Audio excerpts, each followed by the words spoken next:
नमस्कार दोस्तों, मैं रविंद्र कुमार और मेरे YouTube चैनल पर आप सभी का हार्दिक स्वागत। दोस्तों, आज की इस महत्वपूर्ण क्लास में आप सभी का हार्दिक स्वागत। और दोस्तों, आज की इस महत्वपूर्ण क्लास में अपन लेकर आए हैं 45 अति महत्वपूर्ण प्रश्न और जो आपकी तैयारी को और भी मजबूत बनाएंगे। तो अगर दोस्तों आप मेरे YouTube चैनल पर पहली बार विजिट कर रहे हैं तो आर के फिजिकल एजुकेशन क्लासेस को आप सब्सक्राइब कर सकते हैं और प्रतिदिन की महत्वपूर्ण क्लासों का आप फ़ायदा उठा सकते हैं। दोस्तों, आज की अपनी जो सीरीज़ रहेगी वो रहेगी सीरीज़ नंबर 49, ये अपने को ध्यान रखना है। और दोस्तों, आज की प्रश्नोत्तरी में इम्पोर्टेंट क्वेश्चन को सिलेक्ट किया गया है और उसमें से आपको सीधा सीधा 1 या 2 प्रश्न आपको यहाँ से देखने को मिलेंगे।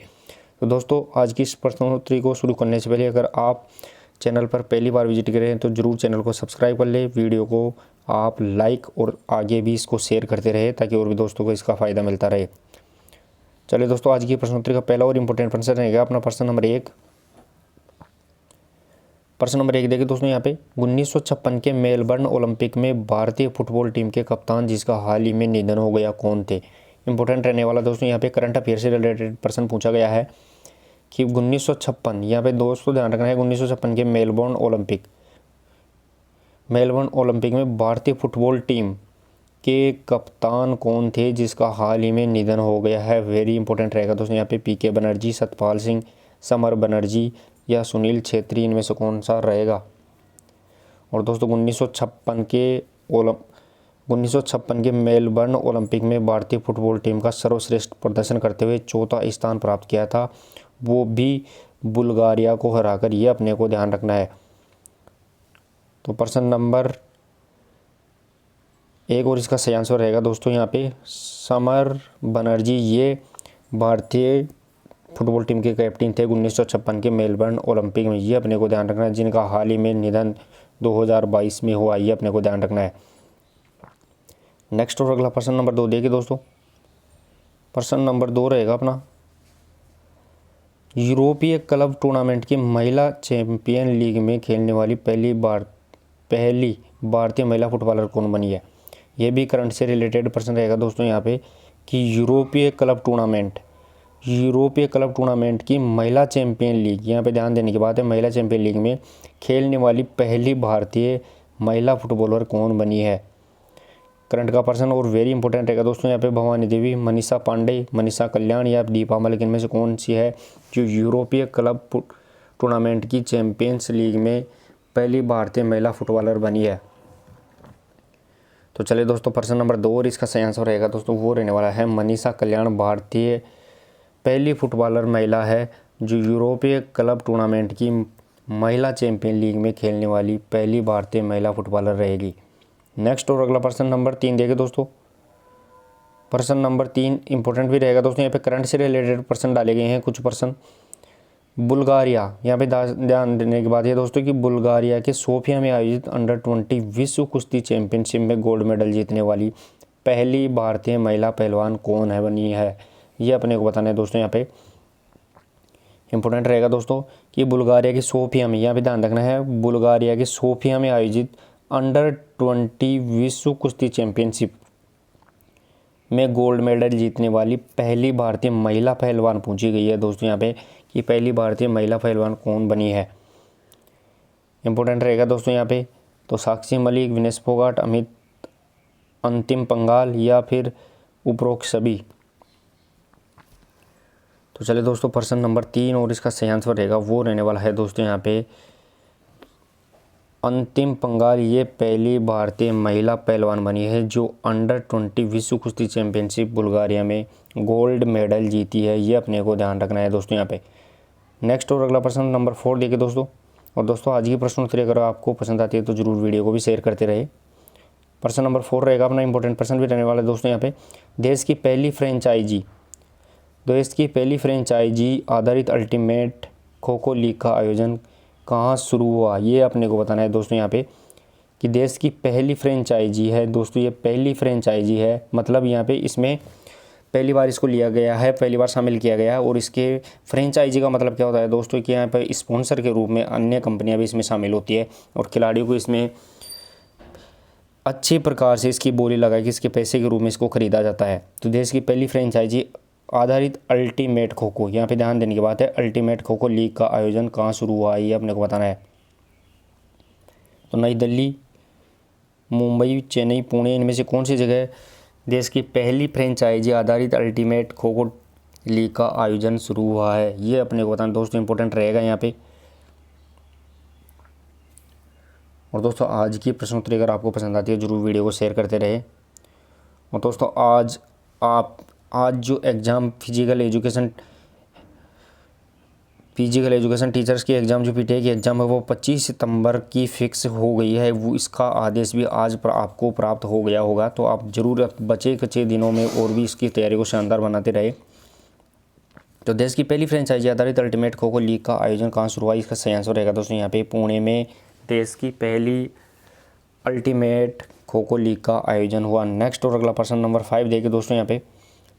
प्रश्न नंबर 5 रहेगा दोस्तों यहाँ पे, तीसरे पक्ष के अनुचित प्रभाव के कारण फीफा ने 85 वर्ष के इतिहास में पहली बार किस देश की फुटबॉल फेडरेशन को निलंबित कर दिया है? इंपॉर्टेंट रहेगा दोस्तों यहाँ पे कि तीसरे पक्ष के अनुचित प्रभाव मतलब यहाँ पे फुटबॉल फेडरेशन में अपने खुद के फुटबॉल फेडरेशन में इसमें कुछ समस्या होने के कारण यहाँ के अनुचित प्रभाव के कारण फीफा ने 85 वर्ष के इतिहास में, यहाँ पे ध्यान देने की बात है कि 85 वर्ष के इतिहास में पहली बार किसी देश की फुटबॉल फेडरेशन को निलंबित कर दिया है। यह अपने को ध्यान रखना है। तो कौन सी देश की फेडरेशन को निलंबित किया गया है? तो रूस, उत्तरी कोरिया, यूक्रेन, भारत, इनमें से कौन सी देश की फेडरेशन है फुटबॉल फेडरेशन रहेगी जो फीफा द्वारा निलंबित की गई है? तो प्रश्न नंबर 5 और इसका सही आंसर रहेगा दोस्तों वो रहने वाला है यहाँ पे भारत की फुटबॉल फेडरेशन को फीफा के द्वारा निलंबित कर दिया गया है। ये अपने को ध्यान रखना है दोस्तों। अब दोस्तों ये निलंबित क्यों किया गया है कि इसका मतलब है कि भारतीय फुटबॉल फेडरेशन है उसमें तीसरे पक्ष के अनुचित मतलब उनमें खुद के फेडरेशन में ही इसमें बिल्कुल देश के अंदर जो फेडरेशन है फुटबॉल का उसी में तालमेल नहीं होने के कारण फीफा ने इसका मान्यता या इसको निलंबित किया है। अब दोस्तों एक्स्ट्रा के रूप में आपको फीफा की स्थापना ये ज्यूरिख स्विट्जरलैंड में इसका मुख्यालय है और 1904 में इसकी स्थापना हुई थी। ये भी अपने को ध्यान रखना है। नेक्स्ट और अगला प्रश्न नंबर देखिए दोस्तों यहाँ पे प्रश्न नंबर रहने वाला है वो रहेगा अपना प्रश्न नंबर 6। प्रश्न नंबर 6 देखिए दोस्तों यहाँ पे प्रश्न नंबर 6 रहेगा डूरंड कप फुटबॉल टूर्नामेंट का 131वां सत्र 16 अगस्त 2022 को 22 से कहाँ शुरू होगा? इंपॉर्टेंट रहेगा। ये भी करंट से रिलेटेड प्रश्न है दोस्तों यहाँ पे। डूरंड कप फुटबॉल टूर्नामेंट का 131वां सत्र है दोस्तों जो 16 अगस्त 2022 से कहाँ शुरू होगा ये अपने को बताना है। तो दोस्तों इनमें से इंपॉर्टेंट प्रश्न रहने वाला है आपके लिए। और डूरंड कप ये किससे संबंधित है? तो फुटबॉल की प्रतियोगिता है और इसकी शुरुआत सबसे पहले 1888 में हुई थी। ये अपने को ध्यान रखना है। डूरंड कप की शुरुआत 1888 में हुई थी और इसका अब जो 16 अगस्त 2022 को ये 131वां सत्र रहेगा।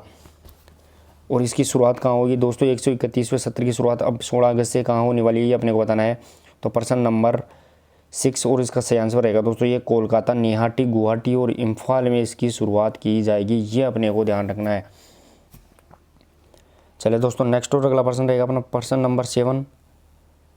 प्रश्न नंबर 7 देखिए दोस्तों राजस्थान में आयोजित राजीव गांधी ग्रामीण ओलंपिक खेलों का शुभंकर कौन है? इंपॉर्टेंट रहने वाला है दोस्तों। देश में पहली बार सभी के लिए खेलों का आयोजन करने वाला राज्य वो राजस्थान है। तो राजस्थान में आयोजित राजीव गांधी ग्रामीण ओलंपिक खेल, यहाँ पे ध्यान देने की बात है, राजीव गांधी ग्रामीण ओलंपिक खेलों में जो शुभंकर है ये शुभंकर कौन है? दोस्तों देश का एकमात्र राज्य जो सभी के लिए खेलों का आयोजन करने वाला राज्य है वो रहेगा दोस्तों यहाँ पे राजस्थान। जो इसमें 80 वर्ष तक के वृद्ध व्यक्ति भी इसमें खेल सकते हैं। इसकी एज लिमिट दोस्तों 80 वर्ष तक का वृद्ध व्यक्ति या कोई भी व्यक्ति इसमें खेल में भाग ले सकता है। तो इसमें जो राजीव गांधी ग्रामीण ओलंपिक खेलों का शुभंकर है वो कौन सा रहेगा ये पूछा गया है। तो शेरा, वीरू, धाकड़, शेरू इनमें से कौन सा रहने वाला है वो अपने को यहाँ पे कमेंट बॉक्स में छापना है। तो चले दोस्तों प्रश्न नंबर 7 और इसका सही आंसर रहेगा दोस्तों वो रहने वाला है शेरू। ये अपने को ध्यान रखना है। और इसके साथ में दोस्तों अपने को शेरू क्या है? तो एक शेर है और इसके कपड़ों पे क्या है? तो इसके कपड़ों पे अपने को ध्यान रखना है। एक तरफ ताजमहल है, ताजमहल का चित्र दिया गया है और दूसरी एक साइड में इसमें दौड़ता हुआ व्यक्ति खेल दिखाया गया है। ये अपने को ध्यान रखना है यहाँ पे। और एक साइड में यहाँ पे शायद यहाँ पे घोड़ा या फिर और कुछ ऐसी प्रतिमा है वो भी अपने को ध्यान रखना है। शायद मेरे दिमाग में ये सही नहीं आ पा रही है। तो दो तो यहाँ पे फिक्स है। एक ताजमहल का चित्र दिख रहा है ताजमहल, सॉरी यहाँ पे हवा महल का चित्र दिख रहा है, ताजमहल का माफ़ी चाहूँगा दोस्तों, हवा महल का चित्र दिख रहा है। और एक में यहाँ पे दौड़ता हुआ बालक दिखाया गया, और एक में यहाँ पे शायद मेरे हिसाब से, मेरे दिमाग में सही से नहीं आ रहा है, आप कमेंट बॉक्स में आप इसको कमेंट करके बताइए क्या है तीसरा। तो वो इसके रूप में से इसके कपड़ों पर भी दिखाया गया है, वो भी अपने को ध्यान रखना है। तो नेक्स्ट और अगला प्रश्न नंबर 8 देखिए दोस्तों, यहाँ पे प्रश्न नंबर 8 रहने वाला है, राजस्थान में आयोजित राजीव गांधी ग्रामीण ओलंपिक खेलों का आयोजन कब से कब तक होगा। वेरी वेरी इंपॉर्टेंट रहेगा दोस्तों, यहाँ पे कब से कब तक होगा ये अपने को बताने आए कि राजीव गांधी ग्रामीण ओलंपिक खेलों का आयोजन कब से कब तक होगा। तो यहाँ पे दोस्तों इंपॉर्टेंट रहने वाला है, और देश में पहली बार खेलों का आयोजन सभी के लिए करने वाला राज्य वो राजस्थान रहेगा दोस्तों, यहाँ पे ये अपने को ध्यान रखना है। तो प्रश्न नंबर 8 और इसका सही आंसर रहने वाला है वो रहेगा दोस्तों यहाँ पे, राजस्थान में आयोजित राजीव गांधी ग्रामीण ओलंपिक खेलों का आयोजन 29 अगस्त से 2 अक्टूबर तक किया जाएगा, ये अपने को ध्यान रखना है दोस्तों। यहाँ पे 29 अगस्त क्यों, तो राष्ट्रीय खेल दिवस 29 अगस्त को ही आता है, इसलिए राष्ट्रीय खेल दिवस मेजर ध्यानचंद की जयंती से इनका शुरुआत होगी, और 2 अक्टूबर गांधी जयंती तक इनका आयोजन रहेगा। नेक्स्ट और अगला प्रश्न नंबर देखिए दोस्तों, यहाँ पे प्रश्न नंबर अपना रहने वाला है वो रहेगा 9। प्रश्न नंबर 9 देखिए दोस्तों, गामक योग्यता में शक्ति व गति क्षमता के मिश्रण को क्या कहा जाता है। यहाँ पे दोस्तों मोटर कंपोनेंट्स में शक्ति यानी स्ट्रेंथ और स्पीड, इनका मिश्रण को क्या कहा जाता है ये अपने को बताना है। यहाँ पे दोस्तों इंपॉर्टेंट टॉपिक रहेगा, गामक योग्यता में यानी मोटर कंपोनेंट्स में शक्ति, स्ट्रेंथ और स्पीड, गति क्षमता के मिश्रण को क्या कहा जाता है। तो यहाँ पे दोस्तों रहेगा प्रचलन गति, शक्ति सहनशीलता, अधिकतम शक्ति, विस्फोटक शक्ति, इनमें से कौन सा रहने वाला है वो अपने को यहाँ पे टाइप करना है। तो प्रश्न नंबर 9 और इसका सही आंसर रहेगा दोस्तों वो रहने वाला है यहाँ पे विस्फोटक शक्ति। शक्ति और गति का जो मिश्रण होता है वो विस्फोटक शक्ति, जिसे अपन इंग्लिश में एक्सप्लोसिव स्ट्रेंथ बोलते हैं, ये भी अपने को ध्यान रखना है। एक्सप्लोसिव स्ट्रेंथ ये विस्फोटक शक्ति को कहा जाता है। नेक्स्ट और अगला प्रश्न रहेगा दोस्तों यहाँ पे प्रश्न नंबर 10 देखिए, प्रश्न नंबर 10 रहेगा अपना, इनमें से शक्ति के भाग कौन से हैं। यहाँ पे दोस्तों शक्ति के भाग पूछे गए हैं, स्ट्रेंथ के भाग पूछे गए कि या फिर इसके प्रकार आपको बताना है कि इसके प्रकार कौन से हैं। तो दोस्तों यहाँ पे आपकी शक्ति जिसे अपन इंग्लिश में बोलते हैं स्ट्रेंथ, इस स्ट्रेंथ के अपने को यहाँ पे भाग बताने कि कितने प्रकार की स्ट्रेंथ होती है। तो दोस्तों यहाँ पे अधिकतम शक्ति जिसे अपन मैक्सिमम स्ट्रेंथ, विस्फोटक शक्ति जिसे अपन एक्सप्लोसिव स्ट्रेंथ, और शक्ति सहनशीलता जिसे अपन स्ट्रेंथ एंडोरेंस के नाम से जानते हैं। तो इनमें से कौन सा रहने वाला है वो अपने को बताना है। तो यहाँ पे दोस्तों प्रश्न नंबर 10 और इसका सही आंसर रहेगा दोस्तों यहाँ पे उपरोक्त सभी शक्ति के प्रकार है, ये अपने को ध्यान रखना है, ये इसके भाग है। दोस्तों आज की प्रश्नोत्तरी आपको पसंद आती है जरूर वीडियो को भी शेयर करते रहें। नेक्स्ट और अगला प्रश्न नंबर 11 देखिए दोस्तों, यहाँ पे प्रश्न नंबर 11 रहने वाला है,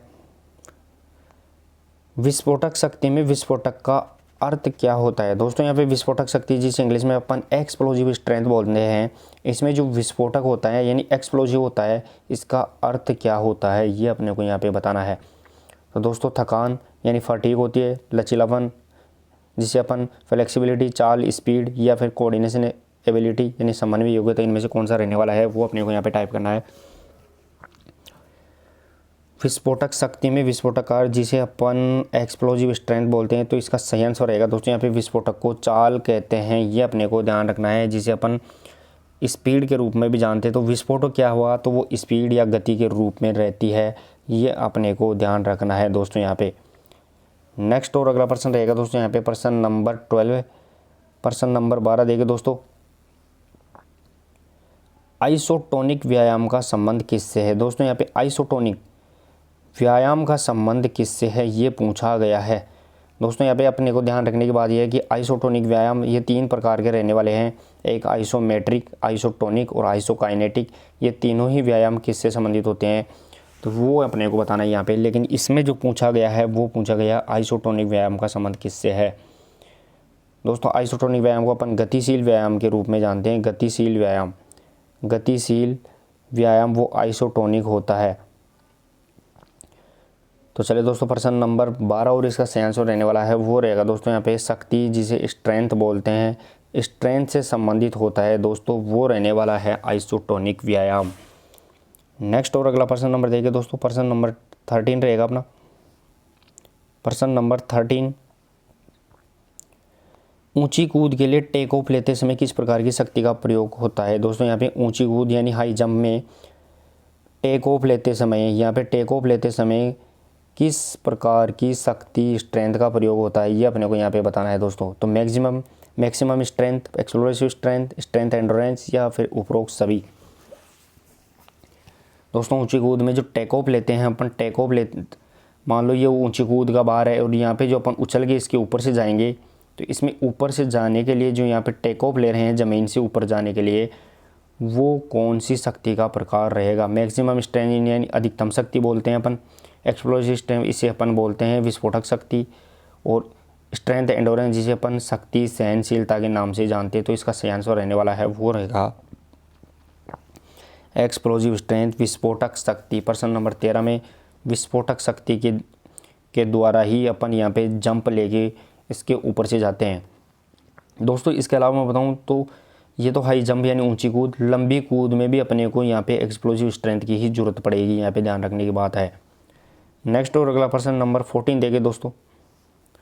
प्रश्न नंबर 14 रहेगा अपना, ओवरलोड यानी अधिभार की स्थिति में खिलाड़ी का व्यवहार कैसा होता है। दोस्तों अपन ट्रेनिंग के दौरान ओवरलोड देते हैं जिसे अपन हिंदी में अधिभार कहते हैं। इस स्थिति में खिलाड़ी का व्यवहार कैसा होता है। दोस्तों यहाँ पे उत्तेजना, चिड़चिड़ापन, कुंठा, उपरोक्त सभी। दोस्तों लोड कितने प्रकार का होता है, लोड 3 प्रकार का होता है। एक सामान्य लोड होता है, दूसरा लोड होता है वो क्रस्ट लोड जिसे अपन शिखरभार बोलते हैं, शिखरभार, और तीसरा ओवरलोड होता है, ये अपने को ध्यान रखें, जिसे अपन हिंदी में अधिभार बोलते हैं। तो ये अधिभार अगर ओवरलोड खिलाड़ी को मिलता है तो इसमें क्या क्या लक्षण, क्या इसका व्यवहार, तो वो उपरोक्त सभी रहेगा, यानी उसमें उत्तेजना भी आएगी, चिड़चिड़ापन, कुंठा, ये सभी उसमें ओवरलोड के कारण दिखने वाले लक्षण रहेंगे, सिम्टम्स रहेंगे। नेक्स्ट और अगला प्रश्न नंबर रहेगा दोस्तों यहाँ पे प्रश्न नंबर 15। प्रश्न नंबर 15 देखिए दोस्तों, निम्न में से किसे ओवर ट्रेनिंग कहा जाता है। यहाँ पे दोस्तों ओवर ट्रेनिंग किसे कहा जाता है, ये अपने को यहाँ पे बताना है कि ओवर ट्रेनिंग किसे कहा जाता है। ट्रेनिंग देने के दौरान दोस्तों यहाँ पे ट्रेनिंग कितनी प्रकार की होती है, तो वो बेसिक, स्पेसिफिक और हाई परफॉर्मेंस ट्रेनिंग, ये 3 प्रकार की ट्रेनिंग होती है। दोस्तों यहाँ पे ट्रेनिंग कितने प्रकार की रहेगी, तो वो 3 ही प्रकार की रहेगी, यानी एक बेसिक ट्रेनिंग देते हैं, एक बेसिक, दूसरी ट्रेनिंग देते हैं वो एडवांस ट्रेनिंग देते हैं, और तीसरी प्रकार की जो ट्रेनिंग आती है वो हाई परफॉर्मेंस ट्रेनिंग आती है, हाई परफॉर्मेंस ट्रेनिंग। तो इसमें से जो ओवर ट्रेनिंग होती है वो हाई परफॉर्मेंस ट्रेनिंग के अंतर्गत आती है। तो ओवर ट्रेनिंग किसे कहा जाता है, ये अपने को यहाँ पे बताना है।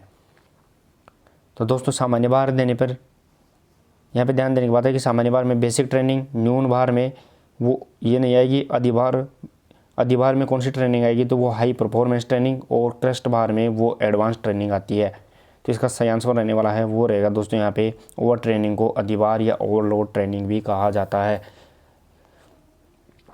तो प्रश्न नंबर 15 और इसका सही आंसर रहेगा दोस्तों अधिभार, जिसे अपन ओवरलोड बोलते हैं। यह ओवरलोड देने पर ही ओवर ट्रेनिंग होती है। नेक्स्ट और अगला प्रश्न नंबर 16 देखें दोस्तों।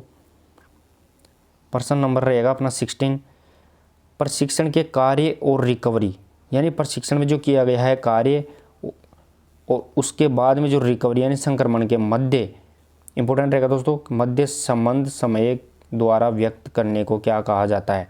दोस्तों यहाँ पे सीधा मैं इसके बारे में आपको बताऊं तो इसका मतलब ये हुआ कि जो अपन ट्रेनिंग के दौरान जो कार्य कर रहे हैं वो, और उसके बाद में थोड़ी सी समय के लिए वो रिकवरी देते हैं अपन, रिकवरी यानी संक्रमण काल। वो अब इन दोनों के बीच में यानी कार्य करने के दौरान और संक्रमण के दौरान यानी रिकवरी के दौरान जो ये बीच का समय बचता है, इसको क्या बोलते हैं, ये पूछा गया है। ये अपने को यहाँ पे इंपॉर्टेंट रहेगा दोस्तों। तो दोस्तों कार्य करने के दौरान यानी प्रशिक्षण के कार्य और उसके बाद जो रिकवरी होती है, संक्रमण काल होता है, उसके बीच में जो मध्य में जो संबंध में जो समय होता है उसको अपन क्या बोलते हैं, ये पूछा गया है। तो इसका सही आंसर रहेगा दोस्तों यहाँ पे प्रशिक्षण घनत्व यानी ट्रेनिंग डेंसिटी के रूप में जानते हैं।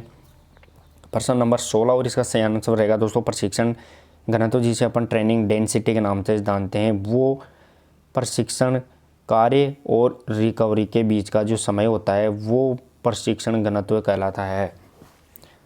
नेक्स्ट और अगला प्रश्न नंबर देखिए दोस्तों, यहाँ पे प्रश्न नंबर 17 रहेगा अपना।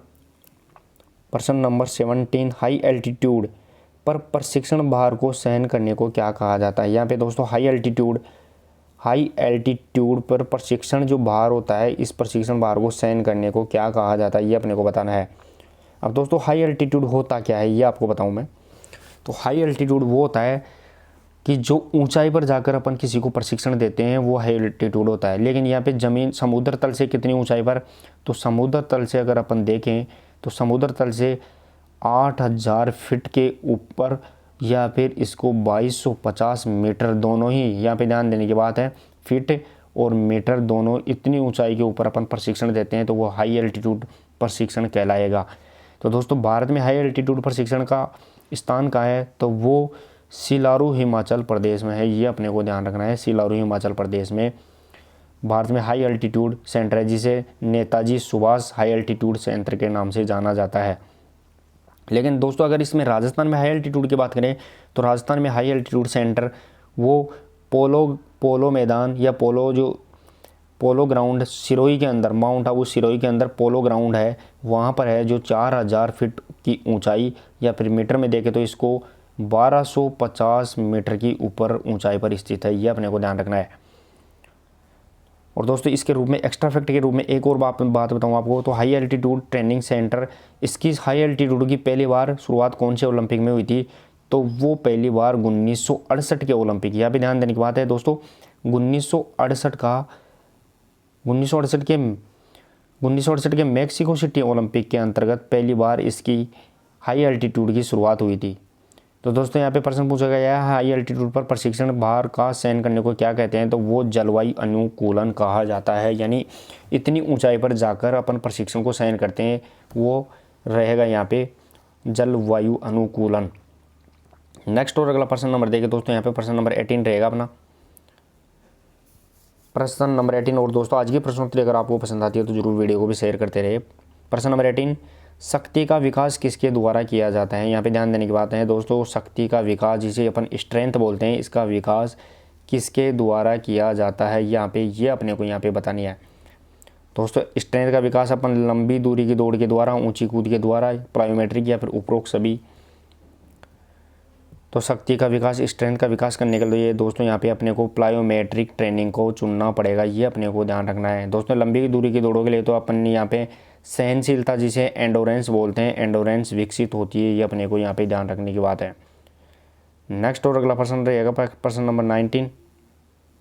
प्रश्न नंबर 19 देखें दोस्तों, शक्ति सहनशीलता यानी स्ट्रेंथ एंडोरेंस, यहाँ पे शक्ति सहनशीलता को विकसित करने के लिए दोस्तों, शक्ति सहनशीलता जिसे अपन इंग्लिश में स्ट्रेंथ एंडोरेंस के नाम से जानते हैं, इसको विकसित करने के लिए प्रशिक्षण भार में तीव्रता यानी ट्रेनिंग लोड में तीव्रता यानी इंटेंसिटी का रूप कौन सा होता है, ये पूछा गया है। यहाँ पे दोस्तों प्रशिक्षण भार जिसमें ट्रेनिंग लोड बोलते हैं, इस ट्रेनिंग लोड के अंतर्गत जो इंटेंसिटी होती है, तीव्रता होती है, वो कितनी होनी चाहिए किसको विकसित करने में, तो वो शक्ति सहनशीलता जिसे अपन स्ट्रेंथ एंडोरेंस बोलते हैं, उसमें ट्रेनिंग लोड की तीव्रता कितनी होनी चाहिए, ये पूछा गया है। तो दोस्तों वो 100 से 110, 60, 70, 75, 80 या 40 से 60 इंटेंसिटी रहेगी, ये पूछा गया है। तो प्रश्न नंबर 19 और इसका सही आंसर रहेगा दोस्तों यहाँ पे 40 से 60% इंटेंसिटी तीव्रता के साथ जो काम करते हैं वो स्ट्रेंथ एंडोरेंस को विकसित करने में सहायक होता है। ये अपने को ध्यान रखना है। प्रश्न नंबर 19 और इसका सही आंसर रहेगा दोस्तों 40 से 60%। नेक्स्ट और अगला प्रश्न रहेगा दोस्तों यहाँ पे प्रश्न नंबर 20। प्रश्न नंबर 20 देखिए दोस्तों, किसी अधिकतम प्रतिरोध के विरुद्ध बल लगाने की योग्यता क्या कहलाती है। यहाँ पे दोस्तों किसी अधिकतम प्रतिरोध के विरुद्ध बल लगाने की योग्यता क्या कहलाती है, ये अपने को यहाँ पे बताना है दोस्तों। यहाँ पे दोस्तों गति, शक्ति सहनशीलता, अधिकतम शक्ति या फिर सहनशीलता।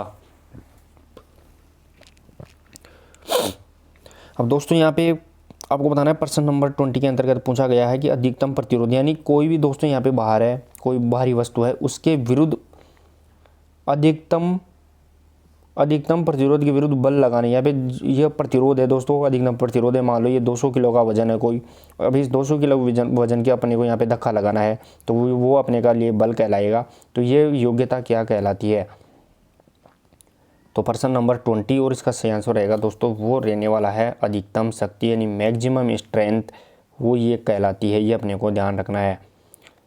नेक्स्ट और अगला प्रश्न रहेगा दोस्तों ये अपना प्रश्न नंबर 21। प्रश्न नंबर 21 देखिए दोस्तों, थकान की स्थिति में भी खिलाड़ी द्वारा बल लगाना शक्ति का कौन सा प्रकार है। यहाँ पे दोस्तों थकान की स्थिति, ध्यान रखना, थकान की स्थिति के बारे में पूछा गया कि थकान की स्थिति में भी खिलाड़ी द्वारा बल लगाना शक्ति का कौन सा प्रकार है, ये अपने को यहाँ पे बताना है।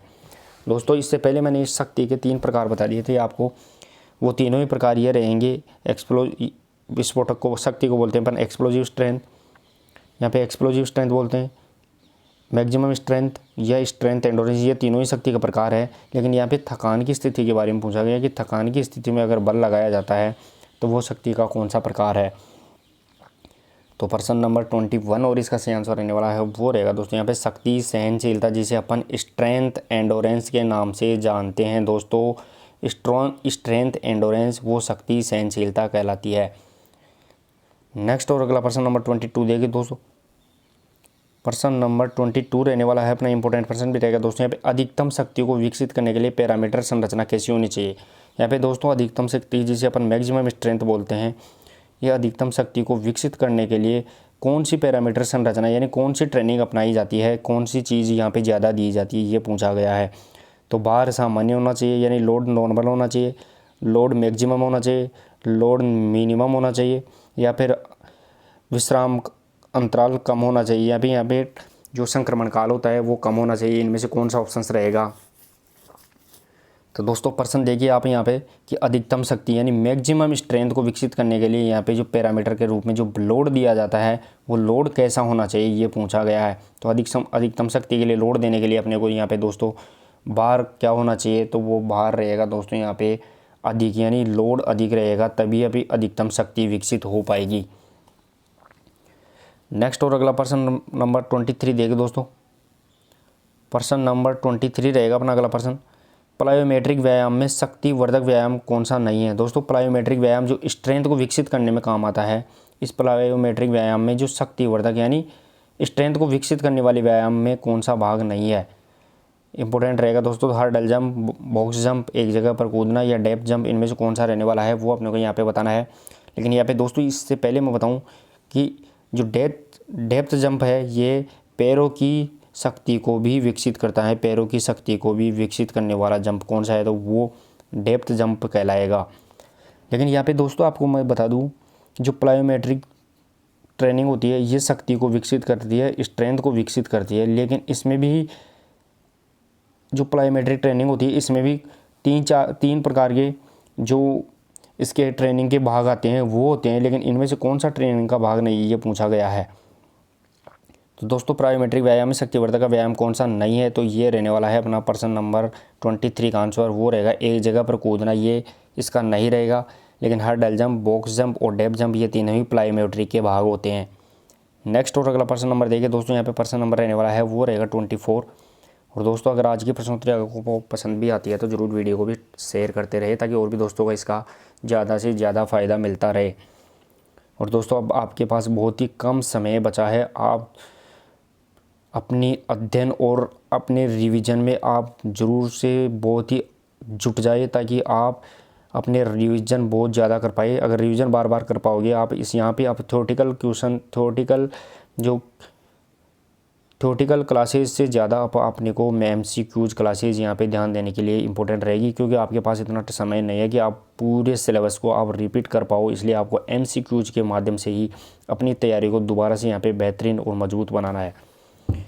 प्रश्न नंबर 24 रहेगा दोस्तों, यहाँ पे गतिशील शक्ति को यह भी कहा जाता है। यहाँ पे इंपॉर्टेंट बात है दोस्तों, गतिशील शक्ति को क्या कहा जाता है यहाँ पे ये पूछा गया है। दोस्तों गतिशील शक्ति जिसे अपन इंग्लिश में डायनेमिक स्ट्रेंथ बोलते हैं, तो इसे क्या कहा जाता है ये अपने को यहाँ पे बताना है। गतिशील शक्ति जिसे अपन डायनेमिक स्ट्रेंथ बोलते हैं ये अपने को ध्यान रखना है दोस्तों। डायनेमिक स्ट्रेंथ गतिशील शक्ति होती है, इसको दूसरा नाम क्या होता है, तो isometric strength, isotonic strength, explosive strength या फिर उपरोक्त सभी। तो गतिशील शक्ति को आइसोटोनिक स्ट्रेंथ के नाम से भी अपन यहाँ पे जानते हैं। प्रश्न नंबर 24 और इसका सही आंसर रहेगा दोस्तों आइसोटोनिक, क्योंकि आइसोटोनिक का अर्थ ही गतिशील होता है, इसलिए गतिशील शक्ति वो आइसोटोनिक स्ट्रेंथ कहलाएगी। नेक्स्ट और अगला प्रश्न रहेगा दोस्तों यहाँ पे प्रश्न नंबर 25। प्रश्न नंबर 25 देखिए दोस्तों, न्यूनतम समय में अधिकतम बल उत्पादन को क्या कहा जाता है। यहाँ पे दोस्तों कम से कम समय में अधिकतम बल उत्पादन, यहाँ पे ध्यान देने की बात है दोनों शब्दों में कि न्यूनतम समय बहुत कम है और अधिकतम बल उत्पादन करना है तो वो कौन सी क्या कहलाएगा, ये अपने को यहाँ पे बताना है। यानी शक्ति का कौन सा प्रकार कहलाएगा। तो यहाँ पे एक्सप्लोजिव स्ट्रेंथ जिसे अपन विस्फोटक शक्ति बोलते हैं, मैक्सिमम स्ट्रेंथ यानी अधिकतम शक्ति, और तीसरा स्ट्रेंथ एंडोरेंस यानी शक्ति सहनशीलता, या फिर स्पीड यानी चाल, इनमें से कौन सा भाग रहेगा। तो दोस्तों कम से कम समय में अधिकतम बल, यहाँ पे ध्यान देने की बात है, कम से कम समय में अधिकतम बल उत्पादन के लिए अपने को एक्सप्लोजिव स्ट्रेंथ जिसे अपन विस्फोटक शक्ति बोलते हैं, विस्फोटक शक्ति वो यहाँ पे काम आएगी। विस्फोटक शक्ति ये अपने को यहाँ पे ध्यान देने की बात है। तो चलिए दोस्तों प्रश्न नंबर 25 और इसका सही आंसर रहेगा दोस्तों एक्सप्लोजिव स्ट्रेंथ। नेक्स्ट और अगला प्रश्न रहेगा अपना प्रश्न नंबर 26। प्रश्न नंबर 26 देखिए दोस्तों, निम्नलिखित में से स्थिर शक्ति को क्या कहा जाता है। यहाँ पे दोस्तों इससे पहले अपन ने गतिशील शक्ति के बारे में देख लिया था, लेकिन यहाँ पे स्थिर शक्ति के बारे में पूछा गया है कि स्थिर शक्ति को क्या कहा जाता है। तो दोस्तों यहाँ पे स्थिर शक्ति को आइसोमेट्रिक, आइसोकाइनेटिक, आइसोटोनिक या फिर अधिकतम शक्ति जिसे अपन मैक्सिमम स्ट्रेंथ के नाम से भी जानते हैं। दोस्तों प्रश्न नंबर 24 में अपन ने देखा था गतिशील शक्ति को क्या कहा जाता है। यहाँ पे गतिशील शक्ति पूछी गई थी जिसे अपन ने आइसोटोनिक के नाम से जाना था, आइसोटोनिक। लेकिन यहाँ पे स्थिर शक्ति पूछी गई है यानी स्टैटिक स्ट्रेंथ के बारे में पूछा गया है, तो इसे क्या कहा जाता है ये पूछा गया है। तो प्रश्न नंबर 26 और इसका सही आंसर रहने वाला है वो रहेगा दोस्तों आइसोमेट्रिक। आइसोमेट्रिक को स्थिर शक्ति के रूप में जाना जाता है, ये अपने को ध्यान रखना है। लेकिन दोस्तों इससे पहले अपन ने गतिशील शक्ति के रूप में वो आइसोटोनिक को गतिशील शक्ति के रूप में देखा था, ये भी अपने को ध्यान रखना है। तो गतिशील के पूछे गतिशील शक्ति तो वो आइसोटोनिक रहेगी, और स्थिर शक्ति पूछे तो वो आइसोमेट्रिक रहेगी दोस्तों। नेक्स्ट और अगला प्रश्न नंबर 27 देखिए दोस्तों, प्रश्न नंबर 27 रहेगा अपना, निम्न में से विस्फोटक शक्ति का कौन सा प्रकार नहीं है। दोस्तों यहाँ पे विस्फोटक शक्ति जिसे अपन एक्सप्लोजिव स्ट्रेंथ बोलते हैं, जो बहुत कम समय में अधिकतम बल उत्पादन के काम आती है, तो इसका कौन सा प्रकार नहीं है ये यहाँ पे पूछा गया है, नहीं है दोस्तों। शक्ति सहनशीलता, चाल शक्ति, शक्ति चाल या प्रारंभिक शक्ति, इनमें से कौन सी शक्ति विस्फोटक शक्ति का प्रकार नहीं है ये पूछा गया है। तो प्रश्न नंबर 27 और इसका सही आंसर रहेगा दोस्तों वो रहने वाला है कि विस्फोटक शक्ति जिसे अपन एक्सप्लोजिव स्ट्रेंथ बोलते हैं, ये इसका प्रकार नहीं है, वो रहने वाला है शक्ति सहनशीलता यानी स्ट्रेंथ एंडोरेंस। यहाँ पे तीनों ही प्रकार, चाल शक्ति जिसे अपन स्पीड स्ट्रेंथ बोलते हैं, शक्ति चाल जिसे अपन स्ट्रेंथ स्पीड बोलते हैं, और प्रारंभिक स्ट्रेंथ, इसे ये तीनों ही प्रकार एक्सप्लोजिव स्ट्रेंथ के भाग रहेंगे, ये अपने को ध्यान रखना है। लेकिन यहाँ पे शक्ति सहनशीलता ये शक्ति का प्रकार है, यहाँ पे शक्ति सहनशीलता ये सहनशीलता का ही प्रकार, ये अपने को ध्यान रखना है। नेक्स्ट और अगला प्रश्न रहेगा दोस्तों यहाँ पे प्रश्न नंबर 28। प्रश्न नंबर 28 देखिए दोस्तों, लंबी कूद में किस प्रकार की शक्ति का प्रयोग होता है। दोस्तों यहाँ पे लॉन्ग जंप में किस प्रकार की शक्ति का प्रयोग होता है यहाँ पे ये पूछा गया है। दोस्तों मैंने इसको पहले भी एक बार इसको क्लेरिफाई कर दिया था आपको, अगर पिछले अपन ने थोड़े से 5-7 क्वेश्चंस पहले अगर आपने ध्यान से सुना तो इसको मैंने बता भी दिया था। लंबी कूद के ऊंची कूद का जो प्रश्न आया था उस टाइम में मैंने इसको बताया भी था कि किस प्रकार की शक्ति का प्रयोग होता है। तो दोस्तों लंबी कूद में किस प्रकार की शक्ति का प्रयोग होगा, तो वो शक्ति सहनशीलता, विस्फोटक शक्ति, अधिकतम शक्ति, आइसोमेट्रिक, इनमें से कौन सा रहने वाला है वो अपने को यहाँ पे कमेंट बॉक्स में टाइप करना है। और दोस्तों आज की प्रश्नोत्तरी अगर आपको पसंद आती है तो ज़रूर वीडियो को भी शेयर करते रहिए ताकि और भी दोस्तों को इसका ज़्यादा से ज़्यादा फ़ायदा मिलता रहे। और दोस्तों ज़्यादा से ज़्यादा वीडियो को लाइक भी आप करते रहे। तो चले दोस्तों प्रश्न नंबर 28 और इसका सही आंसर रहेगा दोस्तों वो रहने वाला है यहाँ पे विस्फोटक शक्ति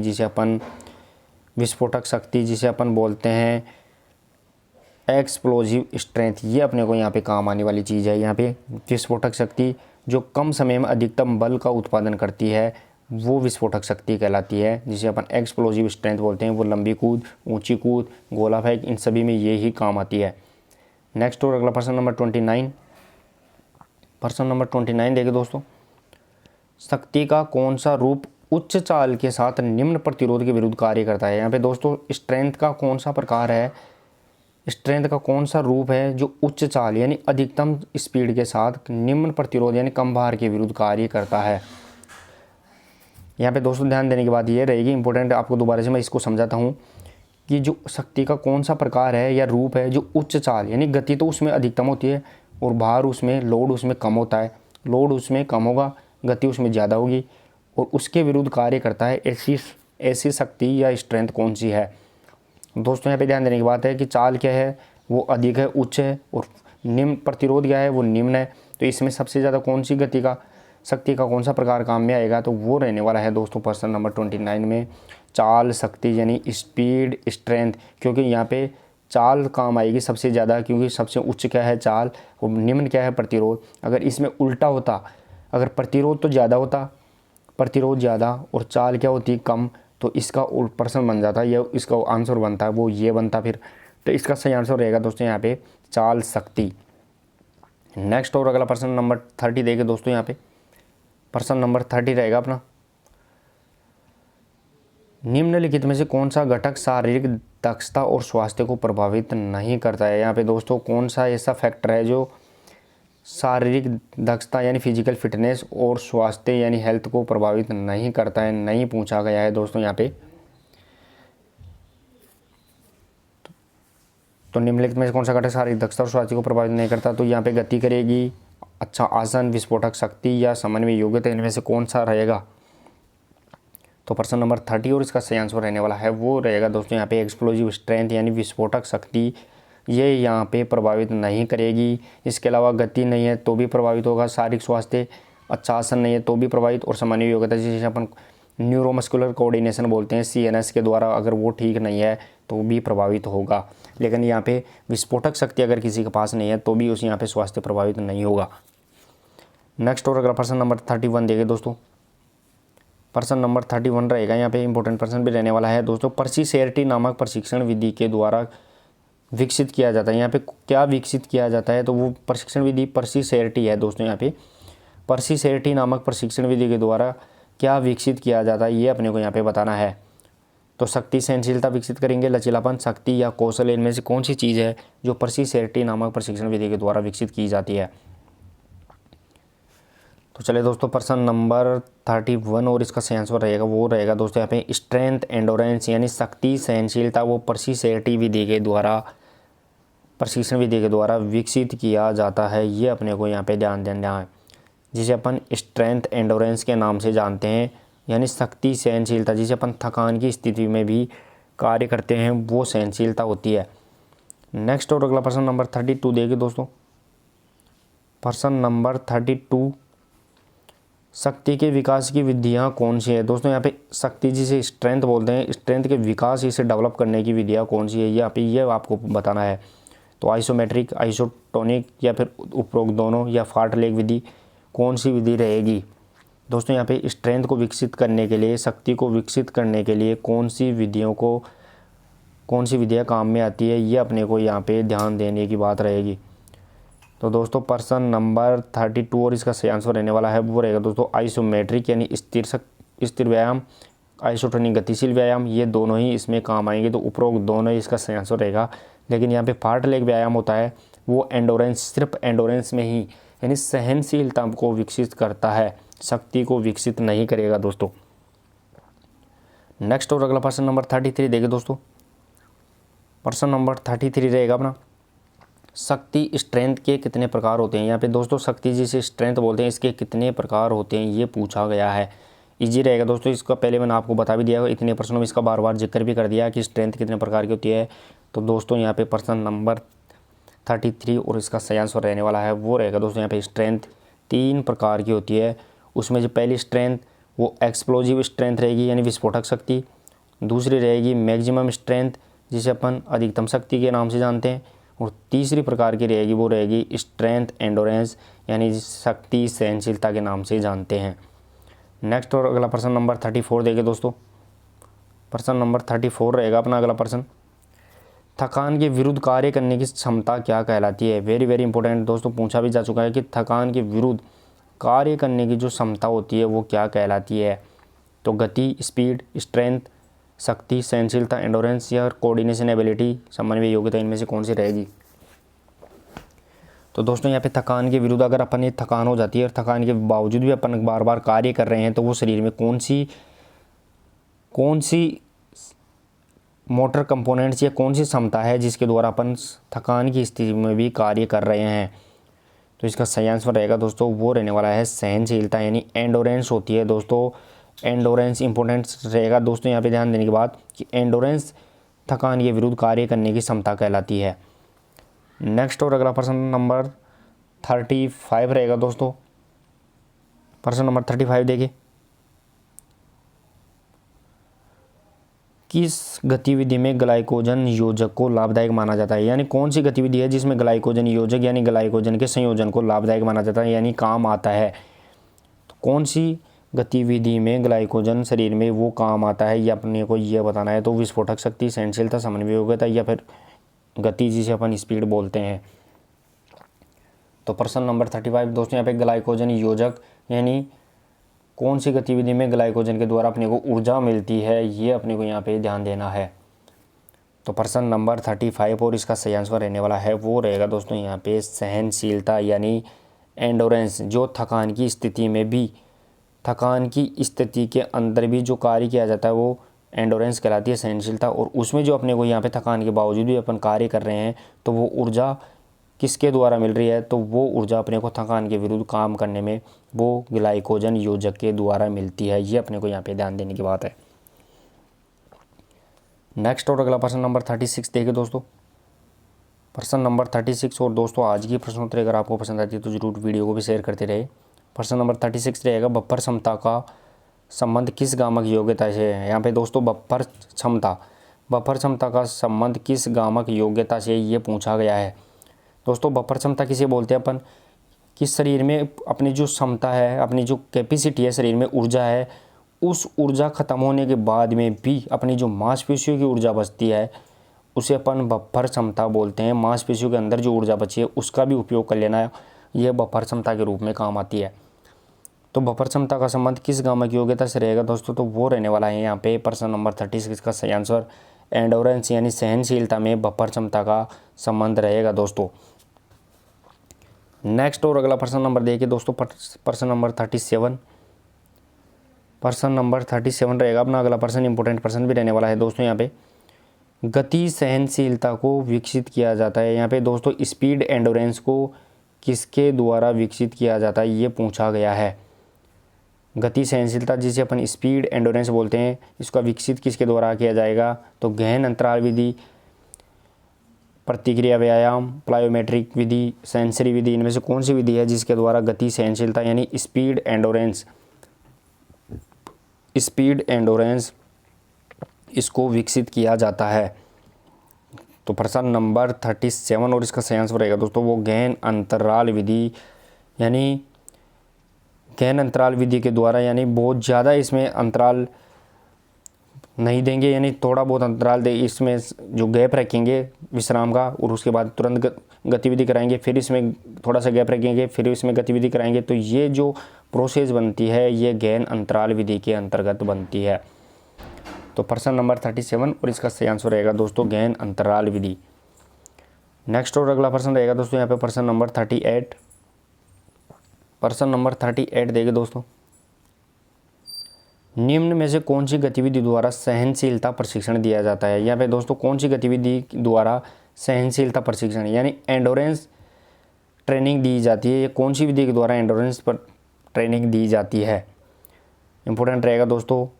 तो कौन सी गतिविधि है जिसके द्वारा यहाँ पे सहनशीलता प्रशिक्षण यानी एंडोरेंस विकसित करने के लिए कौन सी गतिविधि को या कौन सी ट्रेनिंग को प्रयोग में लिया जाता है? सहनशीलता के प्रशिक्षण के लिए कौन सी विधि काम में ली जाती है ये पूछा गया है। तो दोस्तों सहनशीलता होती क्या है? तो थकान की स्थिति में भी कार्य करने की योग्यता वो कहलाती है दोस्तों यहाँ पे सहनशीलता। और सहनशीलता कब आती है? लंबी अवधि के काम करने पर या बहुत लंबे समय तक काम करने पर अपने शरीर में सहनशीलता विकसित हो जाती है। तो ये किससे विकसित होगी? तो क्रॉस कंट्री से हो जाएगी आराम से, उच्च प्रशिक्षण, पहाड़ों पर फाड़ लेक प्रशिक्षण उसमें भी। तो यह इसका सही आंसर रहेगा दोस्तों यहाँ पे उपरोक्त सभी उपरोक्त सभी इसके द्वारा यहाँ पे सहनशीलता प्रशिक्षण को विकसित किया जा सकता है। नेक्स्ट और अगला प्रश्न नंबर 39 देखिए दोस्तों, प्रश्न नंबर 39। और दोस्तों प्रश्नोत्तरी पसंद आती है तो जरूर वीडियो को भी शेयर करते रहे, लाइक भी आप जरूर करें। प्रश्न नंबर 39 देखिए दोस्तों, अल्पकालिक सहनशीलता कितने समय अवधि के लिए विकसित की जाती है। दोस्तों अल्पकालिक सहनशीलता यानी बहुत कम समय के लिए जो सहनशीलता विकसित करनी हो तो वो कितने समय अवधि के लिए विकसित मानी जाती है।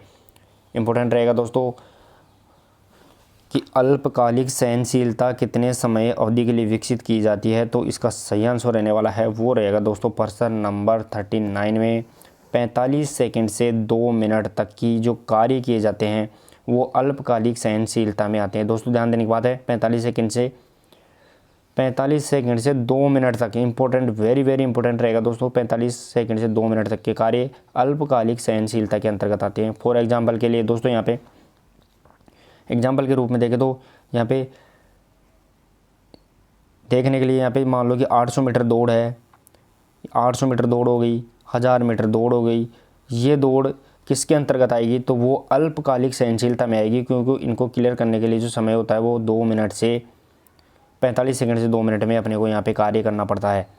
तो प्रश्न नंबर 39 का सही आंसर रहेगा दोस्तों, अल्पकालिक सहनशीलता की समय अवधि होती है वो समय अवधि 45 सेकंड से 2 मिनट तक की रहेगी। नेक्स्ट और अगला प्रश्न नंबर 40 देखें दोस्तों, प्रश्न नंबर 40 रहेगा अपना, इनमें से चाल सहनशीलता की अवधि कितनी होती है। दोस्तों स्पीड एंडोरेंस की अवधि कितनी होती है। दोस्तों यहाँ पे ध्यान देने की बात यह है कि सबसे पहले जो चाल शब्द आ रहा है, सहनशीलता तो है ही, सहनशीलता में भी चाल शब्द आ रहा है, तो इसका मतलब स्पीड का वर्क ज़्यादा होगा, यहाँ पे गति का कार्य ज़्यादा होगा इसमें। तो गति के साथ जो सहनशीलता की जाती है वो कितनी अवधि में होती है, तो इसका सही आंसर रहेगा दोस्तों यहाँ पे वो अपने को कमेंट बॉक्स में टाइप करना है। तो चलिए दोस्तों प्रश्न नंबर 40 और इसका सही आंसर रहने वाला है वो रहेगा दोस्तों, चाल सहनशीलता में 45 सेकंड तक की क्रियाएँ आती है। यहाँ पे 200 मीटर हो गया, 110 मीटर हैडल, 400 मीटर दौड़, ये किस में आएगी, तो ये सभी चाल सहनशीलता के अंतर्गत आएगी जिसमें 45 सेकंड तक का टाइम लगता है। इंपॉर्टेंट रहेगा दोस्तों यहाँ पे समय से संबंधित पोर्शन इंपॉर्टेंट रहेगा, ये आप याद करके ही इसको आराम से दिमाग में सेट कर लिए।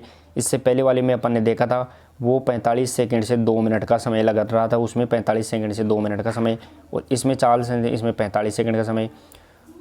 नेक्स्ट और अगला प्रश्न आगे देखिए दोस्तों, यहाँ पे प्रश्न नंबर, लेकिन इससे पहले नोट के रूप में दोस्तों मैं आपको 4-5 बातें यहाँ पे नोट के रूप में बता रहा हूँ दोस्तों, वो यहाँ पे इंपॉर्टेंट रहेगी, वो आप यहाँ पे ज़रूर इसके टाइम को जो एक बार ज़रूर इसको टाइम को ज़रूर एक बार आप इसको दिमाग में बिठा ले।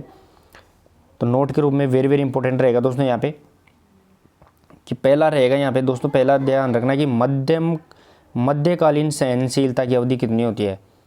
दोस्तों मध्यकालीन सहनशीलता के प्रकार यहाँ पे दोस्तों, पर सहनशीलता कितने प्रकार बताए गए, तो सहनशीलता के यहाँ पे मैंने बताए हैं कि समय के आधार पर सहनशीलता को अपने 6 भागों में देखा है। इसमें 4 भाग तो ये आपके ये रहेंगे और 2 भाग में मैंने आपके ऊपर वाले प्रश्नों में बता दिया, 45 सेकंड और 45 सेकंड से 2 मिनट, ये अपन ने यहाँ पे बता दिया। लेकिन यहाँ पे तीसरा प्रकार मध्यकालीन सहनशीलता की अवधि कितनी होती है, तो वो मध्यकालीन सहनशीलता की अवधि 2 मिनट से 15 मिनट तक की क्रियाएँ आती है, वो इसमें आएगी। दीर्घकालीन सहनशीलता प्रथम की अवधि, अब दीर्घकालीन सहनशीलता 3 प्रकार की होती है, दीर्घकालीन सहनशीलता प्रथम, द्वितीय और तृतीय। तो दीर्घकालीन सहनशीलता भी 3 प्रकार की होती है, प्रथम, द्वितीय और तृतीय। तो दीर्घकालीन प्रथम सहनशीलता, इसकी समय अवधि 15 मिनट से 35 मिनट की क्रियाएँ आती है, वो दीर्घकालीन सहनशीलता प्रथम में आएगी। जो क्रियाएँ 35 मिनट से 35 मिनट से लेकर 90 मिनट तक में आती है, वो दीर्घकालीन सहनशीलता द्वितीय में आएगी। और जो क्रियाएँ 45 मिनट से अधिक समय के अंदर आती है, वो दीर्घकालीन सहनशीलता तृतीय के अंतर्गत आएगी। तो ये समय के आधार पर भी अपने को यहाँ पे इसके ध्यान रखना है। मध्यमकालीन सहनशीलता में यहाँ पे 2 मिनट से 15 मिनट तक की क्रियाएँ आएगी। फॉर एग्जांपल के लिए 1500 मीटर की दौड़ हो गई, 1600 मीटर दौड़, तो ये 3000 मीटर स्टीपल चेज, ये जो क्रियाएँ हैं वो मध्यकालीन सहनशीलता में आएगी। दीर्घकालीन सहनशीलता प्रथम के अंतर्गत को 15 से 35 मिनट की क्रियाएँ आएंगी, वो अपने को यहाँ पे ध्यान देनी है। और दीर्घकालीन सहनशीलता द्वितीय के रूप में अपने को यहाँ पे 35 से 90 मिनट की क्रियाएँ आएंगी। और तृतीय के अंदर 90 मिनट से अधिक, जैसे 90 मिनट तक की क्रिया या फिर यहाँ पे क्रॉस कंट्री हो गई, ये इसमें आ जाएगी। तो ये अपने को वेरी वेरी इंपॉर्टेंट रहेगा दोस्तों, इसको आपको दिमाग में इसको सेट कर लेना है टाइम के आधार पर। चलिए दोस्तों नेक्स्ट और अगला प्रश्न नंबर 41 देखिए दोस्तों। प्रश्न नंबर 41 रहेगा अपना। प्रश्न नंबर 41, सहनशीलता थकान के लिए एक प्रतिरोध योग्यता है, ये कथन किसका है? ये पूछा गया है कि सहनशीलता थकान में भी एक प्रतिरोध यानी कार्य करने की योग्यता है। सहनशीलता थकान के लिए एक प्रतिरोध योग्यता है, ये किसने कहा? वेरी वेरी इंपॉर्टेंट रहेगा दोस्तों। अर्नेस्ट बेकन, हरे स्क्रेहॉर्न बेल, हरदयाल सिंह। दोस्तों ये कोटेशन किसका रहने वाला है कि सहनशीलता थकान के लिए एक प्रतिरोध योग्यता है? तो प्रश्न नंबर 41 और इसका सही आंसर रहने वाला है वो रहेगा दोस्तों स्क्रेहॉर्न बेल। ये अपने को ध्यान रखना है। नेक्स्ट और अगला प्रश्न नंबर देखिए दोस्तों, प्रश्न नंबर 42। और दोस्तों प्रश्नोत्तरी आपकी पसंद आती है तो जरूर वीडियो को शेयर करें ताकि और भी दोस्तों को इसका ज़्यादा फायदा मिलता रहे। प्रश्न नंबर 42 देखिए दोस्तों, और जल्द ही आपको 500 से 1000 इंपॉर्टेंट क्वेश्चनों की PDF आपको अवेलेबल करवा दी जाएगी दोस्तों। इसी मंथ तक लगभग आपको अवेलेबल हो जाएगी, आप टेंशन फ्री रहे। प्रश्न नंबर 42 रहेगा अपना, ग्लाइकोजन भारिता। ग्लाइकोजन भारिता उस क्रिया में लाभकारी होती है जिसमें प्रभावी रूप से शामिल होती है। दोस्तों ग्लाइकोजन भारिता ये किस में काम आती है? ये अपने को यहाँ पे पूछा गया है कि शरीर में ग्लाइकोजन भारिता उस क्रिया में लाभकारी होती है जिसमें जो कौन सी क्रिया में सबसे ज़्यादा काम आती है? ये पूछा गया है कि सहनशीलता में काम आती है, एंडोरेंस में, स्पीड में, शक्ति में, स्ट्रेंथ में, विस्फोटक शक्ति के अंतर्गत। इनमें से कौन सा रहने वाला है वो अपने को यहाँ पे कमेंट बॉक्स में इसको बताना है।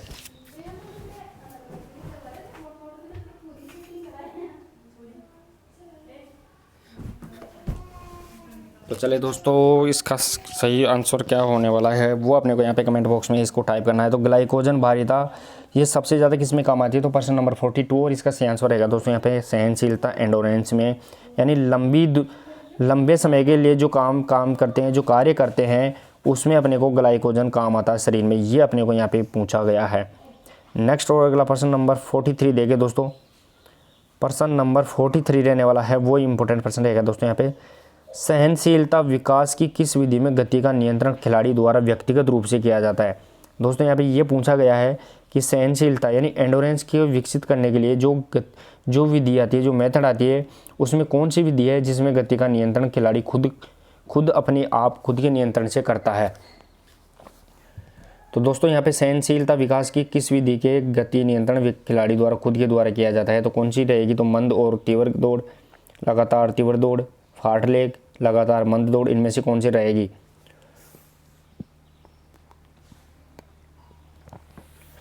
तो चले दोस्तों प्रश्न नंबर 43 और इसका सही आंसर रहने वाला है वो रहेगा दोस्तों यहाँ पे फार्टलेग जो विधि है उसमें खिलाड़ी खुद के मन के या खुद के अपने हिसाब से गति पर नियंत्रण रखता है, यानी कभी धीमा दौड़ता है, कभी तेज़ दौड़ता है, वो खुद ही उसके ऊपर निर्भर करता है। लेकिन उसको एक निश्चित समय में अपनी दूरी को ज़रूर कवर करना पड़ता है, लेकिन वो किस हिसाब से करेगा, धीरे चलेगा, फास्ट चलेगा या कैसे भी चलेगा, वो खुद पे नियंत्रण रखता है, दूरी पे या गति पे अपने आप पे नियंत्रण रखता है। नेक्स्ट और अगला प्रश्न नंबर 44 और आज की प्रश्नोत्तरी का सेकंड लास्ट प्रश्न रहेगा दोस्तों आपको। तो अगर आज की प्रश्नोत्तरी आपको पसंद आती है तो ज़रूर वीडियो को भी शेयर करते रहे दोस्तों। प्रश्न नंबर 44 देखिए दोस्तों, फार्टलेग का अर्थ क्या है? यहाँ पे फार्टलेग का अर्थ पूछा गया है कि फार्टलेग का अर्थ क्या है, ये अपने को यहाँ पे बताना है दोस्तों। वेरी इंपॉर्टेंट प्रश्न, पहले पूछा भी जा चुका है प्रश्न कि फार्टलेग का अर्थ क्या होता है। इंपॉर्टेंट प्रश्न रहेगा दोस्तों यहाँ पे आपके लिए।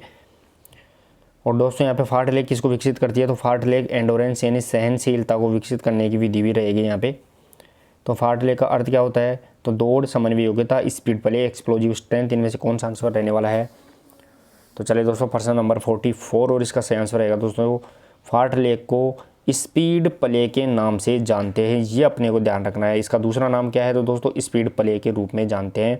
और फार्टलेग को ही अपन यहाँ पे क्रॉस कंट्री मेथड भी बोलते हैं। यहाँ पे ध्यान रखने की बात है, क्रॉस कंट्री मेथड वो भी फार्टलेग को ही बोलते हैं। नेक्स्ट और आज की प्रश्नोत्तरी का लास्ट प्रश्न रहेगा दोस्तों प्रश्न नंबर 45। और दोस्तों आज की प्रश्नोत्तरी अगर आपको पसंद आई है तो ज़रूर आप इसको शेयर भी करते रहे। प्रश्न नंबर 45 देखिए दोस्तों, फार्टलेग किस भाषा का शब्द है? यहाँ पे दोस्तों ध्यान देने की बात है कि फार्टलेग किस भाषा का शब्द है, किस भाषा का शब्द है दोस्तों। फार्टलेग किस भाषा का शब्द है और जिसका अर्थ मैंने बता भी दिया था कि फार्टलेग का अर्थ क्या होता है? तो वो स्पीड प्ले होता है, ये अपने को यहाँ पे ध्यान देने की बात है कि स्पीड प्ले फाटले का अर्थ होता है, लेकिन ये किस भाषा का शब्द है? तो इसका सही आंसर रहेगा दोस्तों वो रहने वाला है स्वीडिश भाषा का शब्द है, जिसे अपन स्पीड प्ले के नाम से जानते हैं। तो चलिए दोस्तों, आज की प्रश्नोत्तरी आपको कैसी लगी और 45 में से आप कितने प्रश्नों का सही आंसर दे पाए हैं वो कमेंट बॉक्स में आप जरूर बताइए। और जल्दी दोस्तों आपको 500 से 1000 इंपॉर्टेंट प्रश्नों की पीडीएफ भी आपको अब लगभग कुछ ही दिनों में उपलब्ध करवा दी जाएगी। वो आपको किस प्रकार लेनी है वो इसके लिए आपको मैं अलग से प्रोसेस बता दूंगा। तो दोस्तों, आज की प्रश्नोत्तरी आपको अच्छी लगे तो इसको शेयर भी करें, लाइक करें और चैनल को सब्सक्राइब करें। मिलते हैं कल एक नेक्स्ट और इंपॉर्टेंट प्रश्नोत्तरी के साथ। तब तक के लिए धन्यवाद। Thank you so much.